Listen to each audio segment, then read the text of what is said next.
Hello' students, আজি লৈছোঁ এটা অতি গুৰুত্বপূৰ্ণ নটিফিকেশ্যন। এইচএছ ফাৰ্ষ্ট ইয়াৰ আৰু এইচএছ ছেকেণ্ড ইয়াৰত যিসকলে পঢ়ি আছে প্ৰত্যেকজন ষ্টুডেণ্টৰ মনত এটাই প্ৰশ্ন যে তোমালোকৰ হাফ ইয়াৰলি এক্সাম বা হাফ ইয়াৰলি এক্সাম কেতিয়া অনুষ্ঠিত হ'ব। বহুতে মোক কমেণ্ট কৰিও সুধি আছে যে হাফ ইয়াৰলি এক্সামৰ কথা, বাকী এক্সামবোৰৰ কথা। তো এই ভিডিঅ'টো কিন্তু অতি গুৰুত্বপূৰ্ণ হ'ব। যদিহে এইচএছ ফাৰ্ষ্ট ইয়াৰ আৰু এইচএছ ছেকেণ্ড ইয়াৰত পঢ়ি আছা তেনেহ'লে এই ভিডিঅ'টো কমপ্লিট চাবা, অলপো স্কিপ নকৰাকৈ। তোমালোকৰ হাফ ইয়াৰলি এক্সাম কেতিয়া হ'ব, তাৰোপৰিও তোমালোকৰ বাকী ইউনিট টেষ্ট এক্সামবোৰ কেতিয়া হ'ব, আৰু মেইন এইচএছ ছেকেণ্ড ইয়াৰত পঢ়ি থকা সকলৰ এইচএছ ফাইনেল এক্সাম কেতিয়া হ'ব, গোটেইখিনি গম পাবা। যদি এতিয়ালৈ চেনেলটো ছাবস্ক্ৰাইব কৰা নাই তেতিয়াহ'লে চেনেলটো ছাবস্ক্ৰাইব কৰি বেল আইকনটো প্ৰেছ কৰি অল কৰি ৰাখিবা, আৰু ডেছক্ৰিপশ্যনতে আমাৰ হোৱাটছএপ চেনেলৰ লিংক আছে। হোৱাটছএপ চেনেলটো জইন হৈ থাকিবা, নতুন নতুন ভিডিঅ'বোৰৰ আপডেটসমূহ পাই থাকিব। তো তোমালোকে চাব পাৰা এখন অফিচিয়েল নটিফিকেশ্যন অলৰেডি বহুত দিন আগতে দিছিল। মই পুনৰ আৰু এবাৰ কৈ আছোঁ তোমালোকক, Assam state school education board division 2 Bamunimaidam গুৱাহাটীৰ ফালৰ পৰা এইটো নটিফিকেশ্যনটো ধুনীয়াকৈ তোমালোকৰ এইচএছ ফাৰ্ষ্ট ইয়াৰ আৰু এইচএছ ছেকেণ্ড ইয়াৰ এই গোটেই বছৰটোত কেতিয়া কেতিয়া কি এক্সাম হ'ব গোটেইখিনি কোৱা হৈছে। তো আমি প্ৰথমতে দুইটাৰে চাম। চোৱা, HS first year examination class 11 আৰু HS second year examination class 12। Okay, তো মান্থ আৰু ইয়াৰ দিয়া আছে, নেম অফ দ্য এক্সামিনেশ্যন আৰু মাৰ্কছ, কিমান মাৰ্কছৰ হ'ব।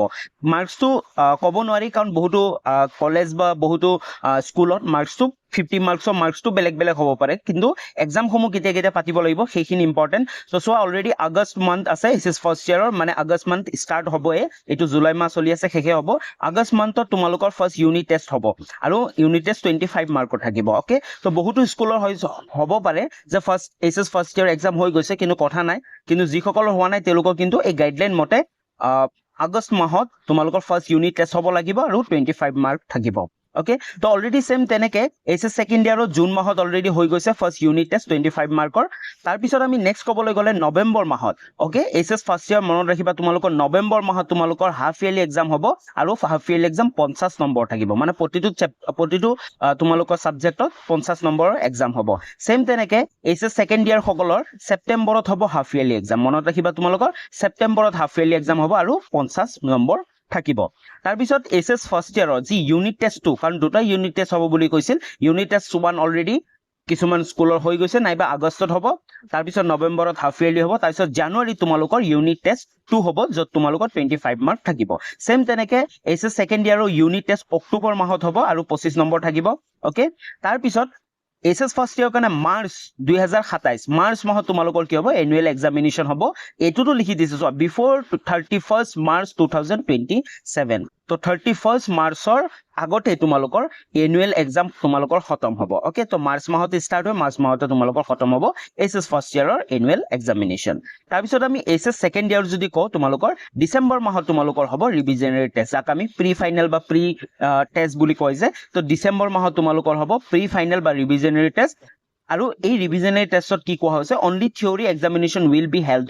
Total mark of each subject will be as per syllabus of ACES final examination theory.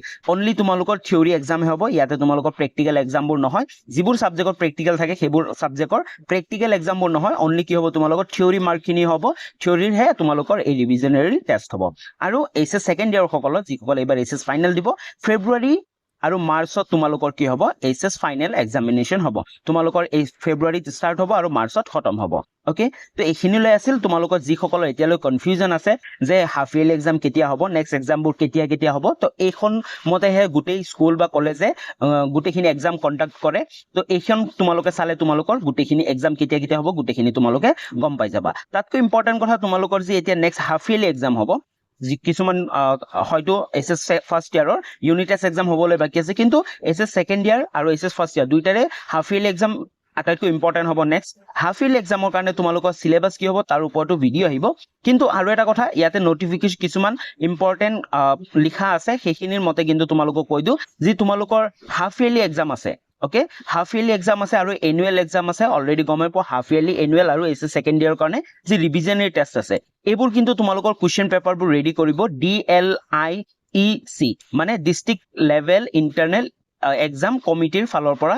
তোমালোকৰ মানে ডিষ্ট্ৰিক্টৰ ফালৰ পৰা, যেনে Kamrup metro' district, Jorhat district, প্ৰত্যেক ডিষ্ট্ৰিক্টৰ ফালৰ পৰাহে কুৱেশ্যন পেপাৰবোৰ কিন্তু কটা হ'ব। অ'কে, তো এইটো ইম্পৰ্টেণ্ট আছিল। তো তোমালোকৰ এইচএছ ফাৰ্ষ্ট ইয়াৰ আৰু ছেকেণ্ড ইয়াৰৰ হাফ ইয়াৰলি এক্সাম হ'বলৈ গৈছে সেই হাফ ইয়াৰলি এক্সামত কিন্তু তোমালোকৰ ডিষ্ট্ৰিক্টৰ ফালৰ পৰা কুৱেশ্যন পেপাৰ কাটা হ'ব আমাৰ চেনেলটো ছাবস্ক্ৰাইব কৰি ৰাখিবা আমি প্ৰতিটো ছাবজেক্টৰ প্ৰিভিয়াছ ইয়াৰৰ আৰু ইম্পৰ্টেণ্ট বাকী ডিষ্ট্ৰিক্টবোৰৰো কুৱেশ্যন পেপাৰবোৰ দিবলৈ ট্ৰাই কৰোঁ যাতে তোমালোকে বেলেগ ডিষ্ট্ৰিক্টৰ কুৱেশ্যন পেপাৰবোৰো তোমালোকে পাই তোমালোকে প্ৰিপেৰেশ্যন কৰিব পাৰা আৰু এক্সামত তোমালোকৰ সুবিধা হ'ব তো আজিলৈ ইমানখিনি আছিল যদি ভিডিঅ'টো ভাল পালা তেতিয়াহ'লে ভিডিঅ'টো লাইক কৰিব নাপাহৰিবা চেনেলটো ছাবস্ক্ৰাইব কৰি দিবা আৰু ডেছক্ৰিপশ্যনত আমাৰ হোৱাটছএপ চেনেলৰ লিংক আছে হোৱাটছএপ চেনেলটো জইন হৈ থাকিবা তাৰোপৰি আমাৰ চেনেলত আৰ্টছ ষ্ট্ৰীমৰ কাৰণে বিভিন্ন ছাবজেক্টৰ আমি ক্লাছেছবোৰ ষ্টাৰ্ট কৰিছোঁ তাৰ চিলেবাছবোৰ ডিছকাশ্যন কৰি আছোঁ আৰু চেপ্টাৰ ৱাইজ আমি আলোচনা কৰি আছোঁ তো সেই ভিডিঅ'বোৰো তোমালোকে চাব পাৰিবা আৰু নতুন ভিডিঅ'ৰ কাৰণে PDF ৰ কাৰণে তোমালোকে হোৱাটছএপ চেনেলটো জইন হৈ থাকিবা আৰু যদিহে তোমালোকৰ কিবা সুধিব থাকে কিবা প্ৰশ্ন থাকে